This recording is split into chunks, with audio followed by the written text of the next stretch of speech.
वंदे भारत। यह वीडियो वर्तनी संबंधी अशुद्धियों पर आधारित है। वर्तनी का अर्थ होता है किसी शब्द को लिखने की व्यवस्था। हिंदी की लिपि देवनागरी ध्वन्यात्मक लिपि है। इसमें जैसा उच्चारण किया जाता है वैसे ही सब शब्दों को लिखा जाता है।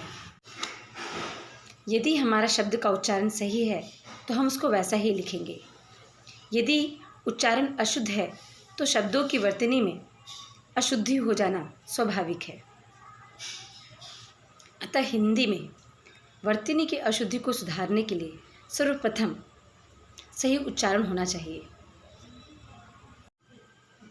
आइए अब उच्चारण दोष के कारण होने वाली कुछ वर्तनी संबंधी अशुद्धियों को हम ध्यान से पढ़ते और समझते हैं। आपके पाठ्य पुस्तक में कुछ अशुद्ध एवं शुद्ध शब्दों की सूची दी गई है। साधारणतया ये शब्द देखने में एक से प्रतीत होते हैं, परंतु जब आप ध्यानपूर्वक इन्हें पढ़ेंगे तो आप समझेंगे कि इनकी वर्तनी अलग है और इनका उच्चारण भी अलग है। जैसे अधीन, अधीन। उच्चारण के आधार पर इन्हें शुद्ध और अशुद्ध शब्दों में बांटा गया है। इसी तरह आप देखेंगे औरत, औरत। थोड़े से उच्चारण में भिन्नता हुई और वर्तनी में भी भिन्नता हो गई। Station, station. हम जिस तरह से उच्चारण कर रहे हैं शब्द भी उसी प्रकार से लिखे जा रहे हैं। आइए अब इन शब्दों का उच्चारण करते हैं और इनमें आई गई वर्तनी की भिन्नता पर गौर करते हैं। अत्याधिक, अत्यधिक।